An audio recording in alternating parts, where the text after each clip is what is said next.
Thank you for tuning in to Connect More, featuring the shared experiences, new adventures, and nightmares of four pals who have known each other for decades. Connect More utilizes the swear jar concept to raise funds for the American Cancer Society. When you hear this during the episode, the offender will contribute to the swear jar. We'll update the swear jar each week at the end of the program. We hope you enjoy the show.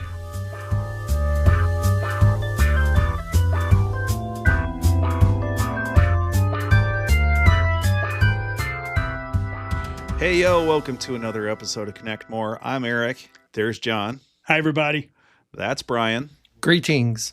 And there's Jason. Welcome. On this episode of Connect More, John and I count down to New Year's Eve. Jason and Brian rewind 25 films, and then we whip around on resolutions. But let's check in with everyone first. Guys, what a year, huh? I mean, lots of surprises out there, I think. What surprised you folks about 2025? Brian, what do you got? Here's an interesting stat I saw the other day. The S&P 500 index, broad stock market index, right? 500 largest stocks in the United States, right? Yeah. If you took out the largest 7, the stock market's down. Hey. In other words, the S&P 493 is down for the year. But the market weight is so large with those 7, the magnificent 7, it is up for the year big time. So that tells you not everything's well in the stock market. They also tell you not everything's great in the economy. It just and the concentration of wealth. Yes, it just is such a huge issue right now across all sectors. Screams bubble. Screams right. Like it looks like the internet. It looks like the internet thing. I remember that back in the late 90s. It was crazy.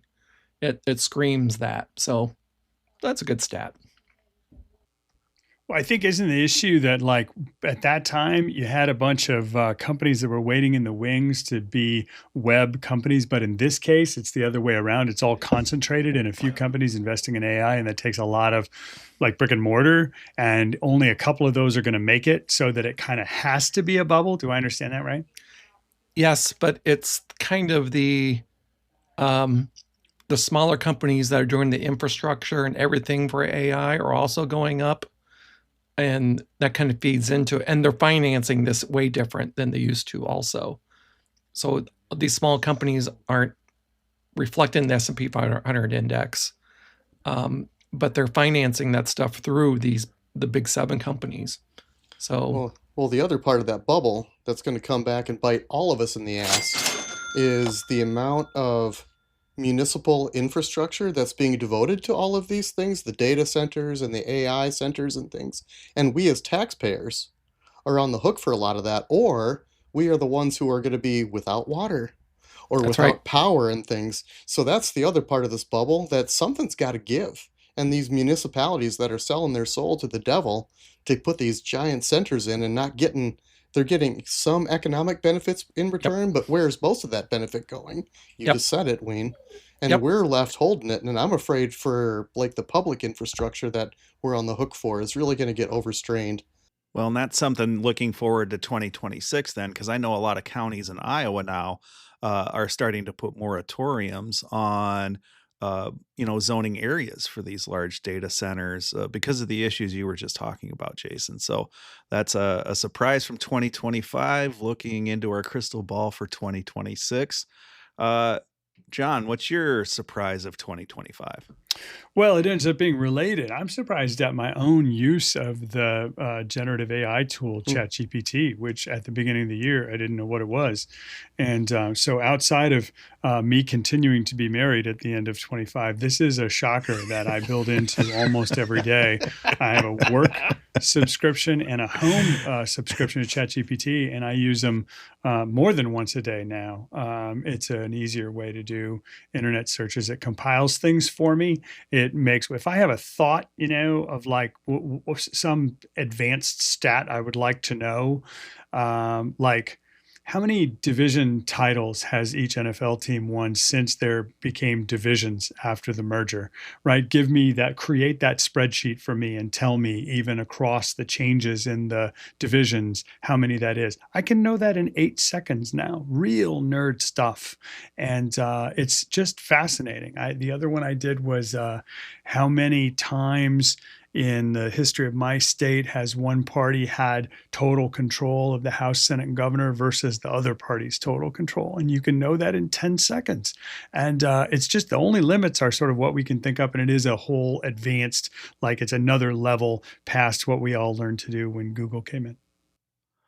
Yeah, I've been using that a lot more too, and I think it's a nice tool to have, but I think we need to uh, use it the right way. I like it as a starter, you know, a starter to get something going. I've used it to write policy where I work before, and it's a good template. And then you got to make it your own, not just rip off what's out of there, because it's not all that encompassing. And because of the way that it takes in its information, you could get some goofy stuff stuck into like a policy if you're not reviewing it close enough. Yeah, I mean, it depends on what you're using it for. Also, there's stuff about therapy and personal relationships, and Right. I'm not sure about any of those applications. Of course, this thing is going to go everywhere before it bounces back, and we know what it's really good for. I asked ChatGPT just the other day, what should I be surprised about in 2025? And it said, "We can't believe how fucking happy you are this year." Like that's my surprise of 2025 is how happy I am this year. It's a whole turnaround from 24. It's probably the happiest I've been in a while. And part of that has to do with the other surprise of 2025. And that, of course, is the standard answer we have here is we actually have this podcast on the air, if you will. Who knew that the real Project 2025 was the friends we make along the way?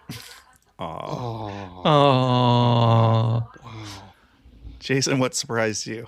Hold on a second. I'm wiping the tears out of my eyes. It's hard for me to speak. I'm a little choked up right now. I mean, not to get overly political, but what the hell? I guess my big surprise was how quickly and thoroughly a lot of our federal institutions were dismantled. And most of it really met with a shoulder shrug from Congress, who could have stopped all of this. And for a lot of these programs, even Republicans in Congress liked a lot of these programs or governmental departments and all these kinds of things, but they just didn't exercise their power as elected officials to check and balance any of this. And I think I thought there'd be a few more guardrails, I guess. And there aren't. It is amazing when you see these departments they dismantle, and you show they show the percentage of projects where they're doing the most good in certain states, and all the members of that congressional representation for that state just lets it slip on by. It is They're not amazing. standing up for their Where's constituents. representation gone? Yeah, they're not standing up for their constituents. They're not standing up for Right. the jobs and the economy in their states. I guess that's been just shocking to me how quickly that happened and how little resistance there has been among people who damn well have the power to do it. So that's my big shocker for the year. I'm not going to put that on ideology either, because I think it's just a lack of awareness of what all these folks were doing. And we will learn it as those things disappear. Yeah, agreed. All right, folks, that was our year in review. Now let's review some New Year's Eve fun.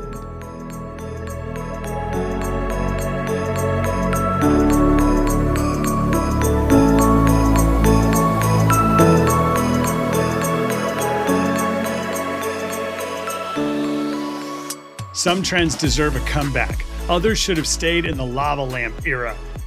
In That Aged Well, we revisit the fads and phrases we once knew, some with nostalgia, others with a full body cringe. So we have a lot of New Year's Eve stories.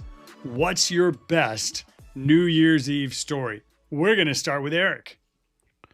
Oh boy. I mean, nowadays like I'm happy if maybe I see midnight anymore. But um I like that our buddy Weenus here calls New Year's Eve amateur night. And I remember back in the day when we were all amateurs, and there was we had a couple nice parties in Clinton actually back in the day. We had a buddy that lived just about 3 blocks away, and we trudged through the snow and just have blowouts there. There was something involving an inflatable duck one year. There was That'd be there Duck was Martin. Duck Martin. Yeah. Oh, we counted down the New Year's. That's We right. hung out the window of the second story house of the apartment our friend was in, and we hung out the window. And instead of the ball dropping in Times Square, we had a countdown. We dropped Duck Martin I think out that of the was the window. year that Reggie White was there too, right? That's right. That's right. And for all the listeners out there, as well as perhaps Ruben, one of our friends who's a very small, very skinny white man was wearing a Reggie White jersey all night, and we called him Reggie all night and introduced him to strangers as Reggie White, and they were all like, we That's were right. amused. And I think it was that party or one of the other there was we had 2 New Year's Eve parties there, but I think that was the night where we put the period on it when we were walking back to my house, and we were kids back in the day. We used to drink a little bit, and We did? yeah, Hmm. and just before John got in the house, just before we got up to the sidewalk, we were drinking this stuff that night called Perma-Frost. Do you remember that? It was blue. It was blue as glacial waters, It's like right? something they would drink in the Star Wars cantina. Yes, that's exactly perfect description. Once again, Jason, you've crystallized my thoughts precisely. And then let's just say that John returned that blue liquid in the snow of our front yard that year. And we knew exactly how to get home by following the blue fluid. Yeah, Yeah, in the snow, it was like glowing. No, Yes. it looked like antifreeze, and we thought we Yes. needed flavored whiskey. Just stop and think about that for a minute, right? How far you would go for a good whiskey as an adult, and we thought what was cool was the blue flavor, the mint flavored stuff. Yeah, and that's I don't mind having those stories told because people who never really saw me drink don't really get a chance to like understand like that there were no breaks, and I think that was the same night. First of all, these New Year's Eves with you guys in the like early to mid 90s were actually the best ones. And it's not just, I'm not saying that for consumption on the pod. That actually was some kind of high point for whatever reason. Because in college, you weren't really with your college friends on New Year's Eve. And then, as you got further on and we all had families and stuff, it just became like dinners and stuff. And those Right. were fine. I have some good memories of those things, including being with my kid and doing dance party type stuff. And that was all great. But this one, I think this was the same night over in Clinton where I opened up a bottle of champagne and sprayed it locker room style all over the wallpaper of your friend Amy's apartment. I think I did a lot of damage that she might have had to pay for. I think that lovely young woman's name was Amy Trotter. And Amy, if you're out there, I owe you an amends for doing that to your wallpaper. I hope your landlord didn't kill you over that because I'm pretty sure it got everywhere. And champagne is not a thing that's going to come out. So that's a pretty searing memory from that night for me while I still remember things. Well, and it wasn't just you; it was all of us doing it. So but I think he still. started it. Yeah, Thanks he for taking me started- off he the hook definitely there, started but it. Yes. I definitely instigated, which Yes, is a thing yes. I will do. Yes, yes. Well, speaking of like, as we got older and we're spending New Year's Eve like with our kids and stuff, I do have kind of a funny story from those like board game nights or like watching the Dick Clark rocking New Year's Eve with your kids and stuff.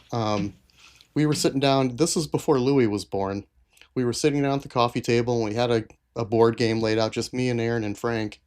And I had poured myself a little glass of whiskey and just like a tumbler from our cabinet, not like a big fancy crystal one or something.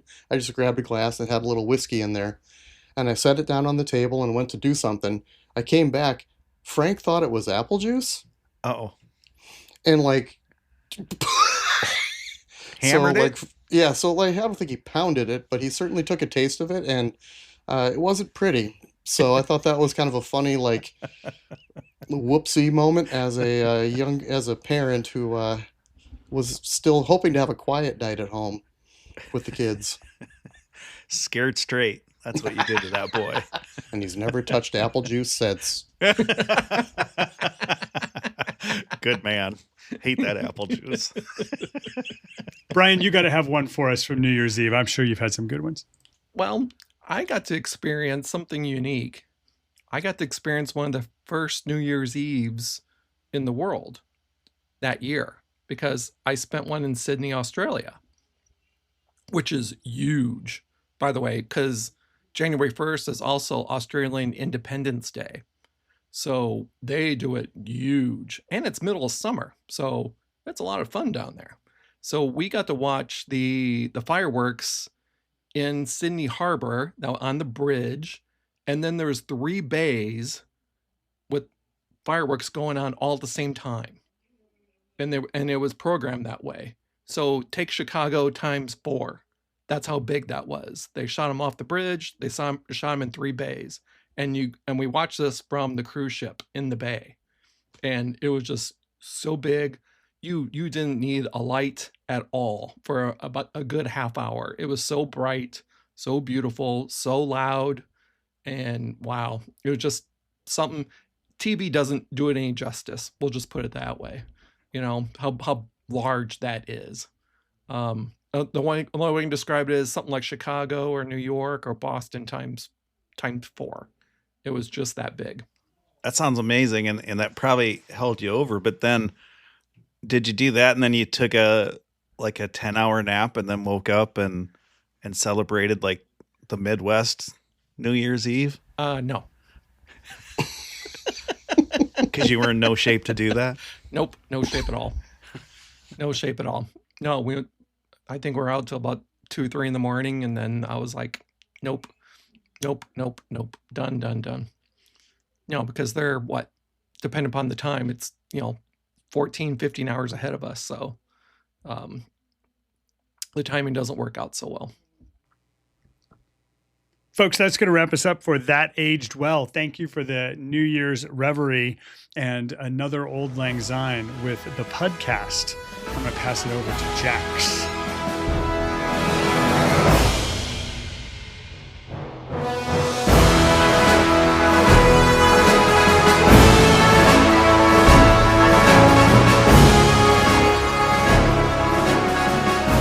We used to have to be kind and rewind and memorize channel numbers like they were sacred knowledge. Now we press play from the couch and let the nostalgia and HD wash over us.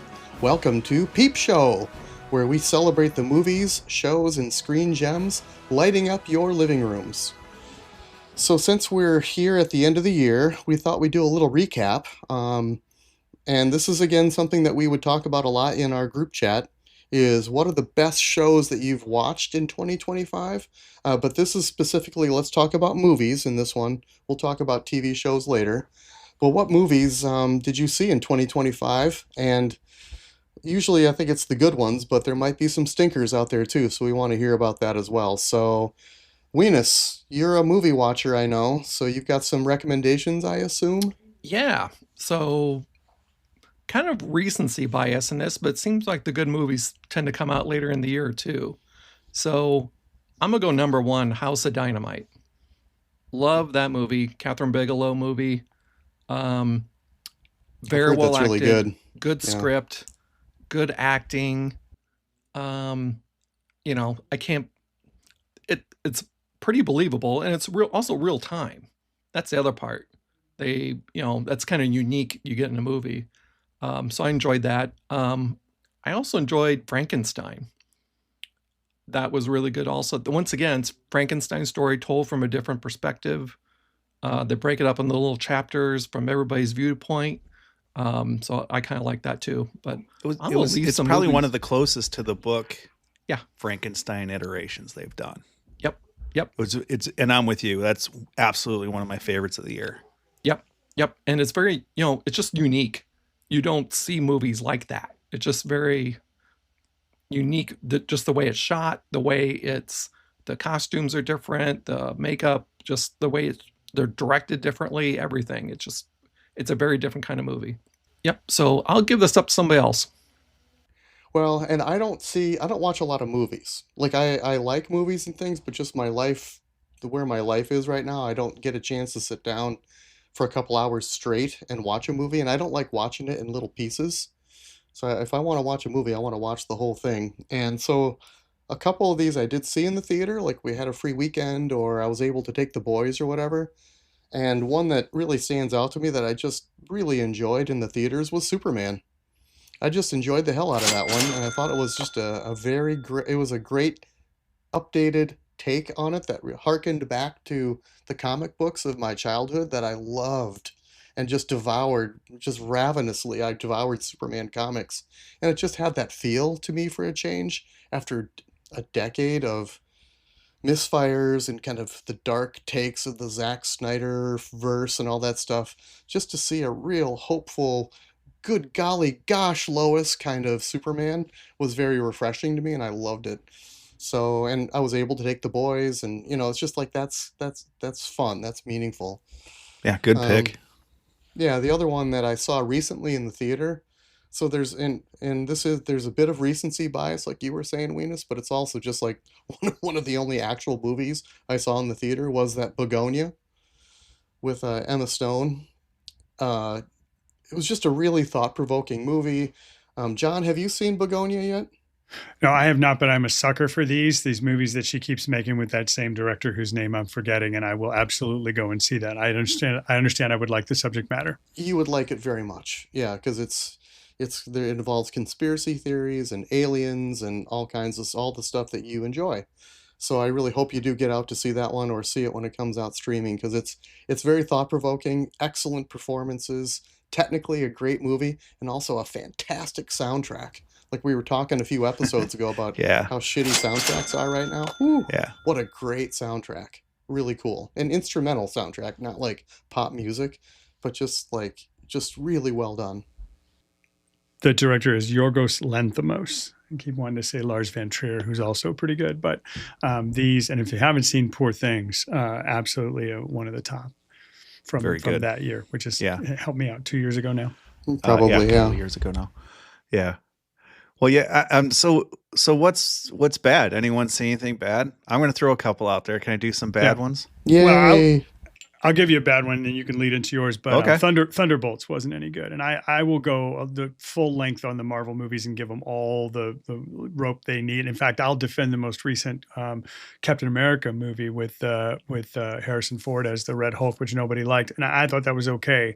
I enjoy like the Doctor Strange movies, but Thunderbolts is like a weak B movie ripoff, trying to like a low budget Marvel movie, and I know some of that is the subject matter, but not well executed, not well acted, not a good movie. Well, they're trying to spin for the new universe here, right? The phase 2 or whatever they call it. So have you seen, speaking of movies this year, did you see the Fantastic Four movie then? Did not. Okay. Catch that. It's kind of fun. It's different because it's set in on a different Earth. So they use some of that retro stuff that you're used to in the comics, which is what Jason was talking about earlier with Superman. So you may like that take on a superhero movie. Look, guys, I am out. I am done. The Jurassic World Park series can go in the shitter for all I care. Now Officially checked out. Yeah, I let those last couple go, and then I was kind of excited for the prospects of what they could do with this Jurassic World Rebirth, and some of the trailers looked really good, and I walked out of the theater wanting my money back on this one, guys. Like, Oh, you saw that in I, the theater. oh Wow. yeah, like Oof. the Jurassic franchise, they always have the kids in the story, I guess, but this time now they really jumped the shark, right? Because what's one of the jump the shark rules? It's when you bring in a baby. Well, Jurassic World Rebirth. Oh, spoiler alert! This is good.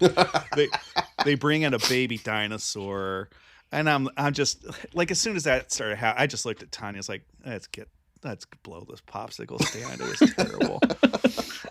And I'm going to I don't know if I don't think it was bad, but I think it was just meh. And I think we're all looking forward to something good out of this. And that was 28 years later. Mm. Yeah. Just you know what? It was just I like that franchise. This is just another story in the 28-year plan. It was just another one of those stories. It was fine. It I remember you didn't saying it did, but it didn't add to the mythology.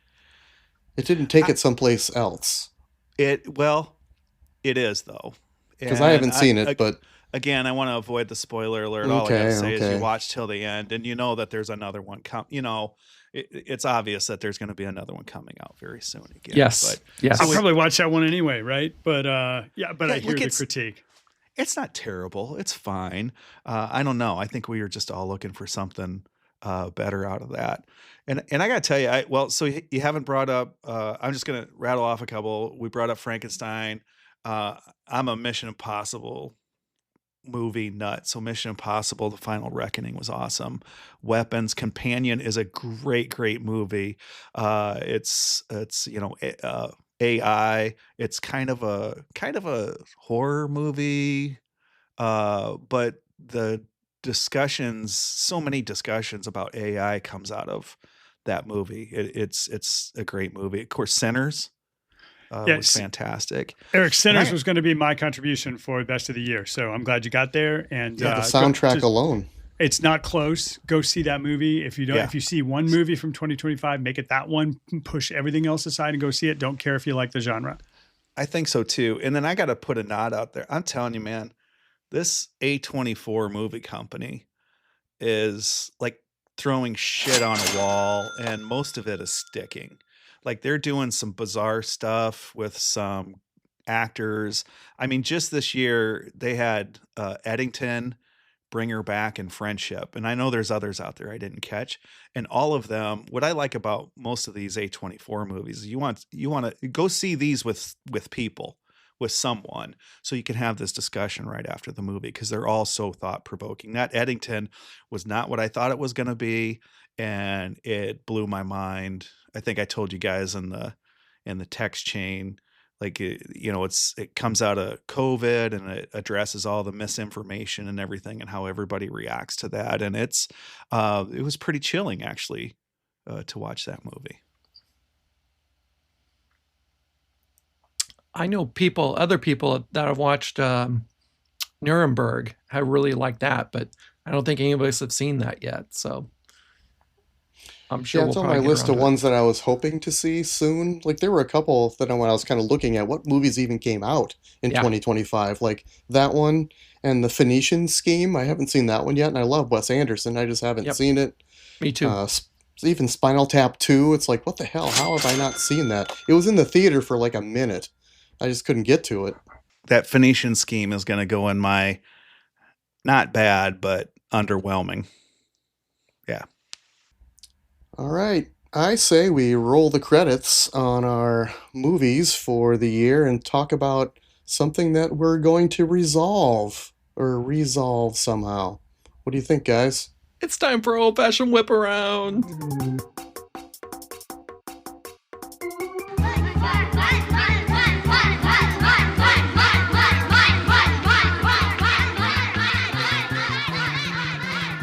No doubt someone's wondering where we are by now. So before we get called back to reality, let's stick and move with some quick takes, fast laughs, and then we're out. It's time for a good old-fashioned whip around. Whip around! Whip around. Round. All right, quick and dirty, boys. What is your New Year's resolution, if any? I'm going to start out with Choco. Yeah, man. We're home shopping in 26, and I am not going to settle. I am not going to settle. I know it's going to be difficult to find the perfect house, but I'm not going. I'm not going to settle. I need like 85 to 90% on everything I'm looking for in a house. So that's my resolution. Good move, because you're looking at retirement houses, son. Yeah, pretty much. So, yeah, I hear you, man. Yeah. All right. How about Jackson? Well, I liked the part of your little intro where you said any resolutions or not, because I'm more on the nor or not I knew category. it. Who didn't see this coming? The Oh, curmudgeon shut up. No, is going to say, exactly. resolutions It's are like so stupid because Oh, atheistic It's just I as to never do lose this. that resolutions. much weight in 1 year. Because I know myself well enough, I'm not going to stick to it. So what am I going to do? I'm not kidding myself. I wish I should exercise more. Well, no shit. I don't know. All right, 0.0, Mr. Nisus. Hey, you said quick and dirty. That's it. I'm done. Yeah, that was quick and dirty. Dirty, yeah. All right. Hedgecoth, wake up. I have been doing quarterly trips with my kid, and it's gone really well through 2025, and I want to keep those up. So I have to like come up with it and plan it, and then try to sell it. So I'm like a marketing person almost. I'm your trip director putting it together. But so far we've kept to it, and just these are little trips around the Midwest and stuff. Just an opportunity to get away for 2-3 days. Nice. I love it. All right, so I don't really have a New Year's resolution either, but I think this part of my continuing education, I'm going to try and be less judgmental of other people. Okay. Now, So fewer grievances in your grievance. I don't know about grievance that. on your phone. I don't know about that, but Yeah. so a few years ago, I read about Malcolm Gladwell, and he talked about a Jesuit priest who kind of thought about, you need to think about what other people's thoughts are. What's your thought process when they do stuff? And this has kind of helped me, help interact better with other people, understand where they're coming from. I've been doing this, God, for a long time.